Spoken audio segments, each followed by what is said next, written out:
Diamond 88.7 FM is here to make sense out of your world through our balanced news coverage from the nooks and crannies of Nigeria and beyond. Journey with us through the news we tracked for you at this moment on your shining supreme station.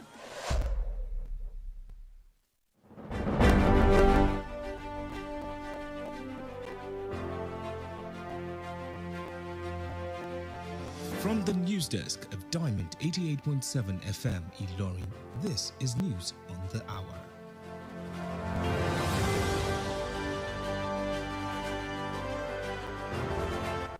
In the headlines, Speaker House of Representatives denies pledging to offset ASU's salary arrears.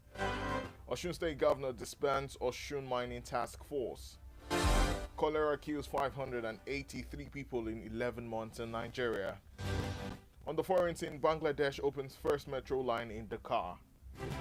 And in the exciting world of sports, Flying Eagles to resume training next month for CAF Under-20 Nations Cup. Good afternoon and thank you for joining us for the news on the hour on Diamond 88.7 FM in Iroyin. I am Mekamua Osigbodi.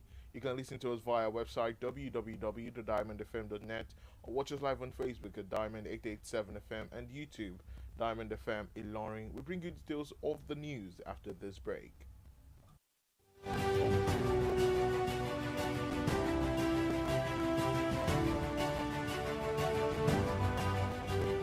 Drug abuse affects both brain and behavior. It has multifaceted impacts on one's body, mind, and nervous system. However, you can avoid being addicted by giving zero tolerance to the use of drugs. Associate yourself with the right persons. Do not give in to peer pressure and learn to handle life's pressure rather than resorting to hard substances. Remember, Diamond 88.7 FM cares for your sound spirit and good health. This message is from Diamond 88.7 FM.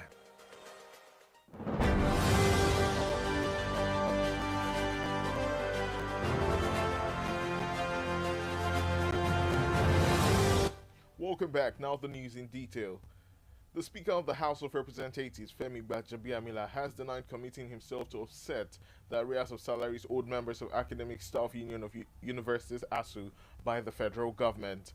The denial is contained in a statement issued in Abuja this morning by the Chairman House of Representatives Committee on Information, Mr. Benjamin Kalu. The denial followed alleged claims by the ASU President, Professor Emmanuel Oshodeke, that Gbajabiamila had failed to deliver on a written commitment that the government would offset the lecturers' salary arrears immediately after calling off their strike. According to Kalu, the Speaker never made such a commitment. The Osun State Governor, Ademola Adeleke, has ordered the immediate disbandment of the State Mining Joint Task Force. This was contained in a statement by the spokesperson to the governor, Olawale Rashid, obtained in Osogbo by journalists today. The existing JTF men were consequently directed to hand over all government vehicles and documents in their possession to the Solid Minerals Committee. Adeleke, however, directed that the JTF be reconstituted. Governor Ben Ayade of Cross River has expressed sadness over the incident that claimed 7 lives during the Bikers Carnival at the ongoing Calabar Carnival. The governor made this known in a statement through his special advisor on media, Mr. Christian Ita. The incident occurred when a Toyota Camry car lost control and rammed into onlookers during the day 5 of the annual carnival. The statement said that Ayade was devastated by the incident and directed security agencies to apprehend the motorist who was on the run. Governor Inua Yahaya of Gombe State said with the introduction of bimodal voter authentication system BVAS, there is no more room for electoral fraud come 2023 poll. Yahaya, who stated this in Tukoma Ward in Akko local government area of Gombe State, said prior to the introduction of BVAS device, the card readers which were used in previous elections were manipulated by some politicians for electoral fraud.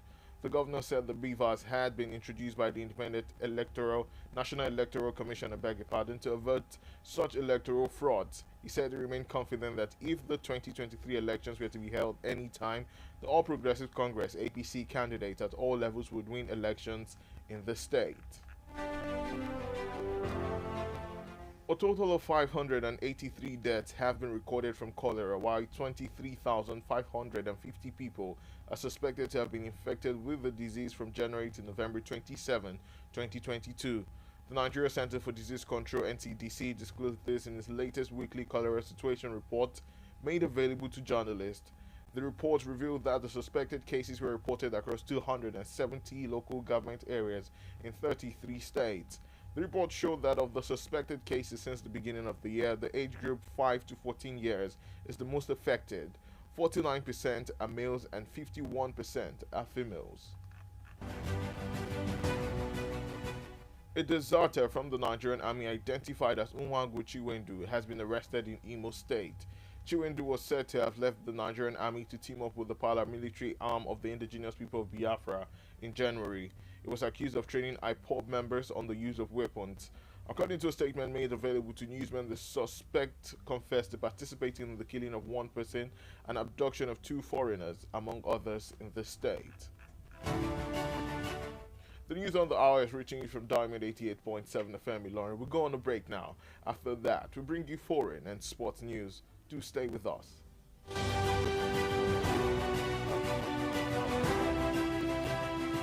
Follow us on social media, Facebook, Twitter, and Instagram at Diamond 887 FM. Diamond FM, shining supreme.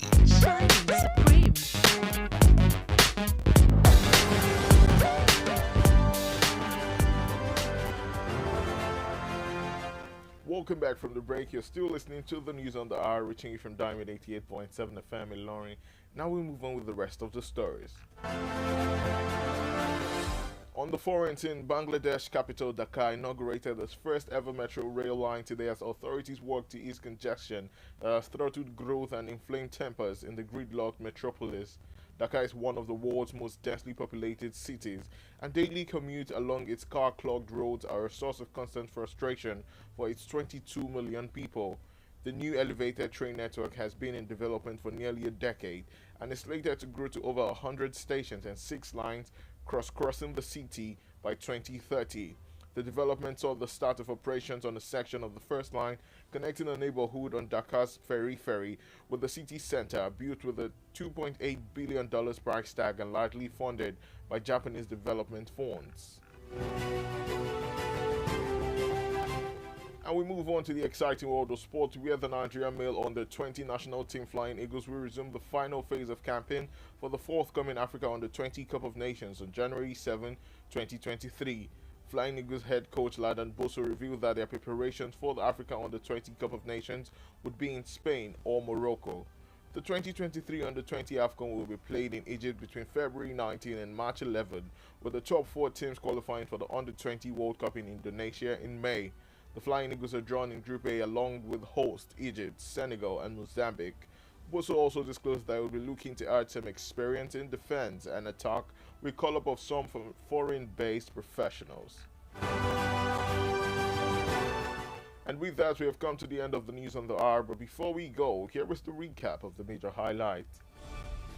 Speaker of House of Representatives denies pledging to offset ASU's salary arrears.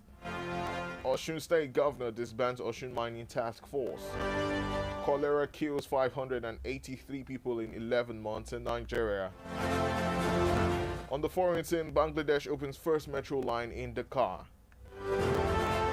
And in the exciting world of sport, Flying Eagles to resume training next month for CAF Under-20 Nations Cup. Did you know? On this day in 2006, an Anambra State High Court reversed the impeachment of Peter Obi as Anambra State Governor. Diamond FM says, don't run away from challenges. Instead, face them and overcome them. For news coverage or information about happenings around you, kindly contact Diamond FM newsroom number on 0916 062 7526. That's 0916 062 7526. The news on the hour was edited by Abiodra Kiwumi. My name is Mekamua Osigbodi. Thank you for listening to your Shining Supreme station. The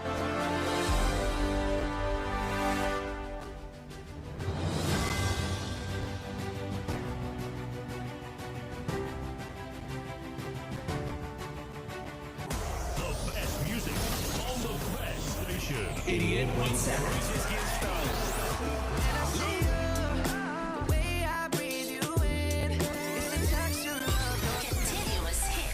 Diamond FM. Let's go. This is your radio, your station.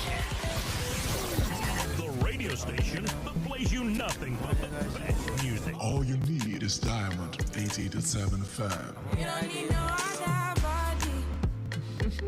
Thought I told ya. You don't need no other body.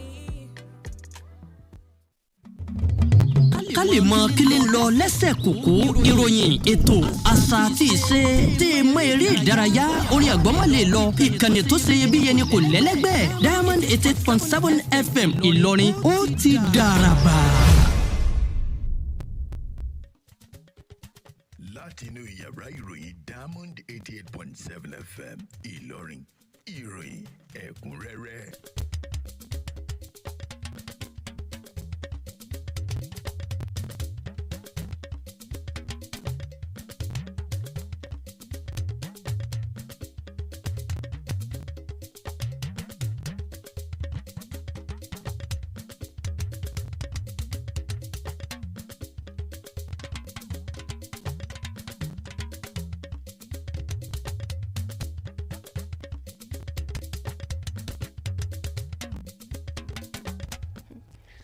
ẹ káàsán àsìkò iṣẹ́ òní ṣáájú ẹgbẹ́ àwọn kókó tó wà nínú àkójọpọ̀ ìròyìn ilé wa tòní.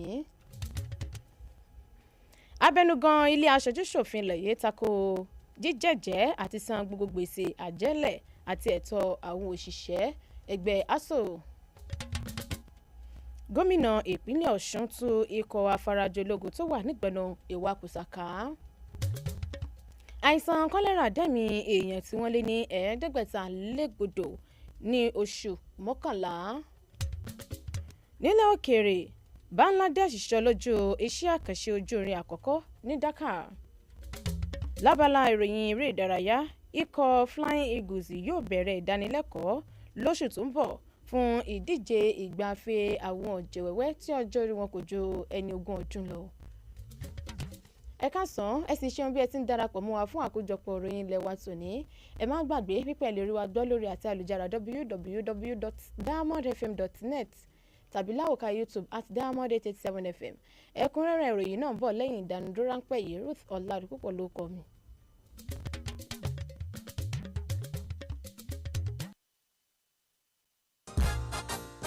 orúkọ mi ni Yèyélúà Tóyìn Adégbọlá mo sì ti lé ní 50 ọdún láyé láàyè àtàyè ìdẹ̀ra. ìgbòkègbodò mi pọ̀ gan-an nínú iṣẹ́ tí mo yàn láàyò gẹ́gẹ́ bí òṣèré orí ìtàgé kì í sì rẹ̀ mí bẹ́ẹ̀ ni kì í sú mi àwọ̀ mi sì ń jí pépépé síbi ìtọ́mọ tuntun lójoojúmọ́. ẹ fẹ́ mọ̀dí abájọ. Monomin Plus atẹ́jẹ̀ṣe oògùn tó ń fi epo ẹja cod liver oil ṣẹjọ́ ẹ̀ food supplement ni. èròjà ẹ peléke ó ń tara ṣe ó ń máradán ó ń jẹ́ kọ́mọdé dàgbà dáadáa ó sì ń jẹ́ kí àgbàlagbà máa ta kébékébé. Monomin Plus. Monomin Plus fún èròjà tó ń tún inú ara ṣe lẹ́yìn ìwádìí ìmọ̀ ìjìnlẹ̀ a tún fi èròjà cod liver oil epo ẹja sí i ló fi wá di oògùn méjì tá a papọ̀ sínú ẹyọ kan ṣoṣo la fi ń pè é ní Monomin Plus. iléeṣẹ́ Tuyi Pharmaceutical Industries Limited àwọn tó lórúkọ tó ṣe gbẹ́kẹ̀lé níbi kápò oògùn òyìnbó ló ṣe é. Monomin Plus. Monomin Plus. T-Pumpy concept onílé ìfọkànbalẹ̀ akọ́rẹ́dé àwọ̀lú Ìlọrin gbogbo Kwara gbàwọ́ tọwọ́ tẹsẹ̀ ẹ ṣe àdúpẹ́ àjọṣe wa ò ní ìbàjẹ́ o ẹ ṣe ràlẹ̀ lọ́dọ̀ wa T-Pumpy lówó tí ò gàjàrà lọ àgbà bẹ́ẹ̀ alùbáríkà làwa ń fẹ́ o. bẹ́ẹ̀ni ìròyìn ayọ̀ láti iléeṣẹ́ T-Pumpy concept onílé ìfọkànbalẹ̀ àǹfààní gbogbo àwọn tó ń béèrè tó ń sọ pé káwọn tó gbọ́ nípa ìdínwó ilẹ̀ táǹtà ó pẹ́ díẹ̀ àti gbà láti jẹ́ kẹ́dínwó yóò tẹ̀síwájú títí wọ December 31 òpin ọdún yìí ilẹ̀ T-Pumpy tó wà lóko olówó site 1 and 2 àtẹlẹ́ tó wà lókè òyì 399,000 naira péré ni èyí tó wà ní elémèrè tá a pè ní land banking tá a lè ra pamọ́ fúnra wa àti fọ́mọ torí ọjọ́ iwájú 199,000 naira péré ni fa àfọwọ́kùn ẹ lè sàdájú owó àbíkẹ́ sẹ́tẹ́lẹ̀ kan náà ẹ̀yin ni ẹ máa ṣàfihàn tara ṣàṣà máa bọ̀ lọ́fíìsì T-Pumpy tó wà suit 8 legislative quarters along GD road Ìlọrin telephone 08052888552. T-Pumpy concept developer that cares.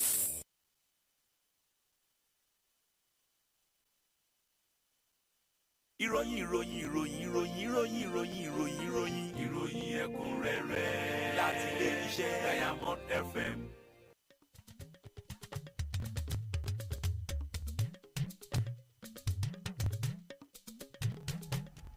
ẹ káàbọ̀ padà àkójọpọ̀ ìròyìn ilé wa rèé lẹ́kùnrẹ́rẹ́.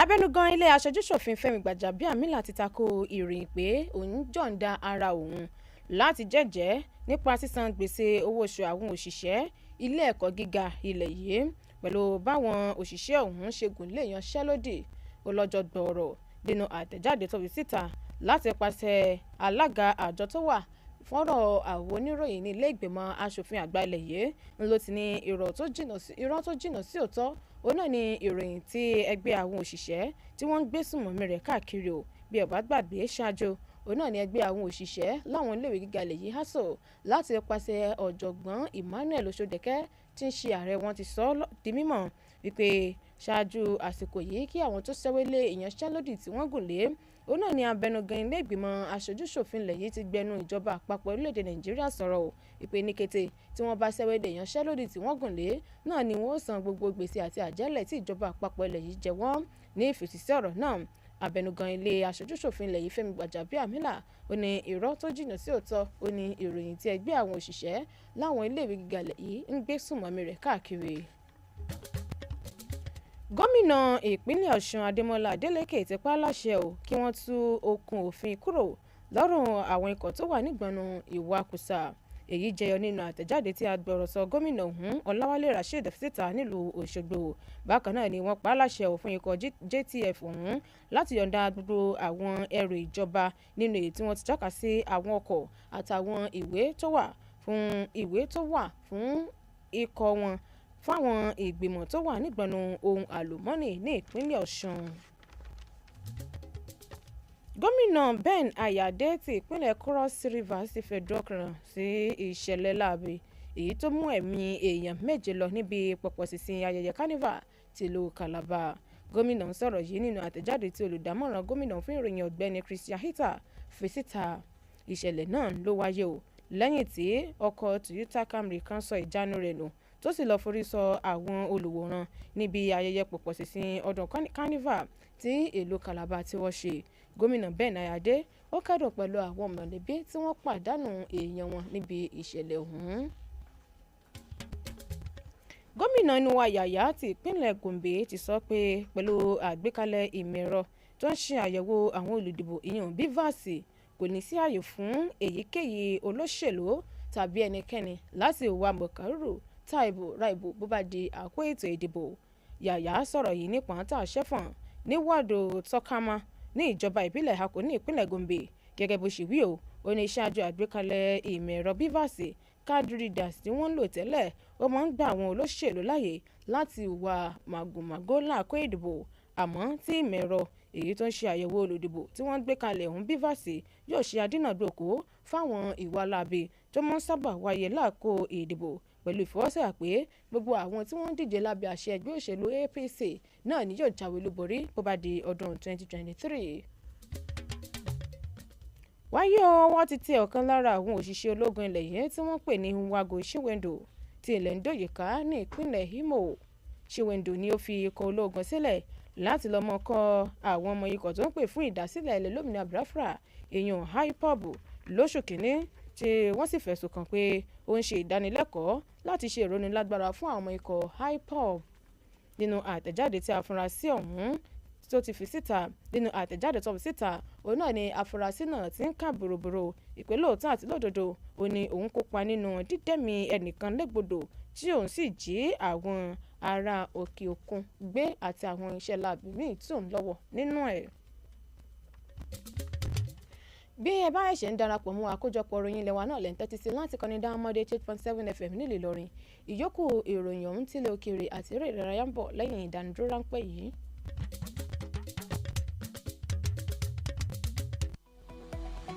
Ẹ darapọ̀ mọ́ wa ní ìtàkùn káyélujára wa ìtàkùn ìbádọ́rẹ̀ẹ́ Facebook ìtàkùn abẹ́yẹfò Twitter àti Instagram lórí Diamond 887 FM Diamond FM shining supreme.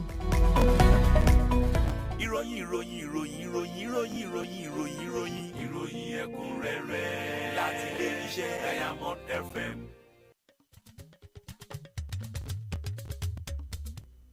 Ẹ káàbọ̀ padà àkójọpọ̀ ìròyìn ilẹ̀ wa ó ń tẹ̀síwájú. àwọn èèyàn tí wọ́n lé ní 500 níye ni àkọọ́lẹ̀ wà fún tí wọ́n ti jẹ́ Ọlọ́run nípè láti ipasẹ̀ àìsàn kọ́lẹ́rà nígbà tí wọ́n tún fúnra sí àwọn èèyàn 23,000 àti 500 níye o wípé wọ́n ní àìsàn náà láti oṣù kìíní sí ọjọ́ 17 oṣù kọkànlá ọdún 2022. Àjọ tó ń pinwọ́ àrùn sọ di mímọ̀ wípé ààbọ̀ ìwádìí wọn lọ́sẹ̀ tó kọjá lórí kọ́lẹ́rà òun náà ni wọ́n fi sọwọ́ sí àwọn oníròyìn nígbà tí wọ́n kẹ́fín àrùn ọ̀hún láwọn ìjọba ìbílẹ̀ tó tó 4nígba láwọn ìpínlẹ̀ 23 pẹ̀lú àfikún wípé àwọn èèyàn tí ọjọ́ orí wọn kò ju ọdún 5 sí 14 lọ ó ní wọ́n fara kásá àìsàn kọ́lẹ́rà jùlọ o nígbà tí ìdá àwọn ọkùnrin ìdá 57 ó jẹ́ àwọn ọkùnrin tí àwọn obìnrin sì ní ìdá 51.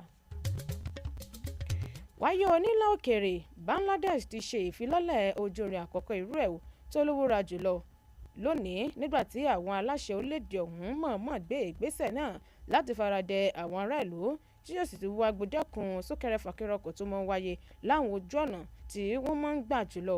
Dhaka jẹ́ ọ̀kan lára ìlú tí ó ní àwọn èèyàn jùlọ tí èrè wọn sì tó mílíọ̀nù 22 tó sì jẹ́ gbajúgbajà ìlú.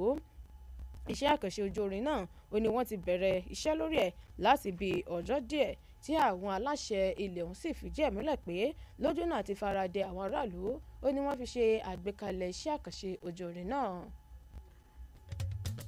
Lábala ìròyìn eré ìdárayá àwọn ọ̀jẹ̀wẹ́wẹ́ agbábọ́ọ̀lù lọ́kùnrin tí ọjọ́ orí wọn kò ju 20 ọdún lọ ni yóò padà sórí pápá o fún ìdíje ìgbafẹ́ ilẹ̀ Áfíríkà fáwọn ọ̀jẹ̀wẹ́wẹ́ tó ń bọ̀ lọ́nà lọ́jọ́ 7 oṣù kìíní ọdún 2023.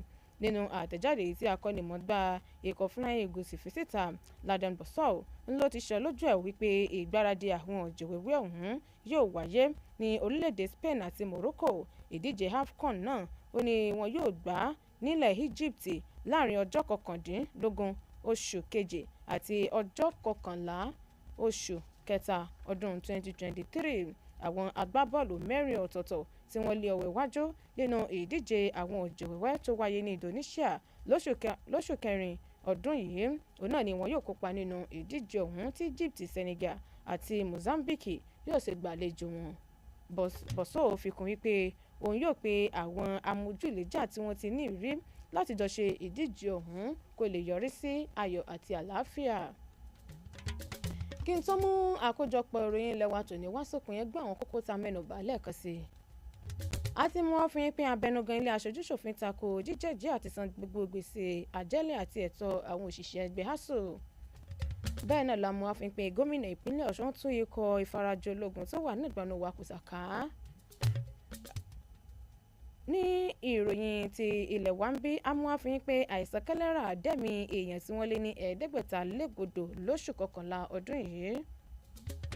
Nílẹ̀ òkèèrè Bangladesh sọ lójú iṣẹ́ àkànṣe ojú irin àkọ́kọ́ irú ẹ̀ ní Dhaka. Lábala ìròyìn eré ìdárayá ikọ̀ Flying Eagles yóò bẹ̀rẹ̀ ìdánilẹ́kọ̀ọ́ lóṣù tó ń bọ̀ fún ìdíje ìgbà ife ọ̀jẹ̀wẹ́wẹ́ tí ọjọ́ orí wọn kò ju ẹni 20 ọdún lọ.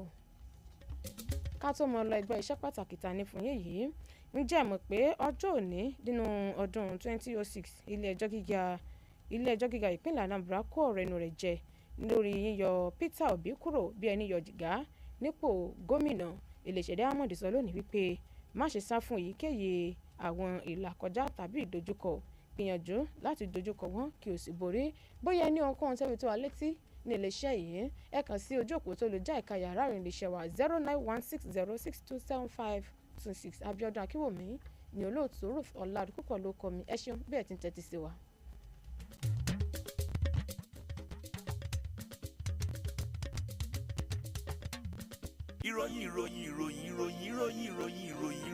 ìròyìn ẹ̀kúnrẹ́rẹ́ láti ilé-iṣẹ́ Diamond FM.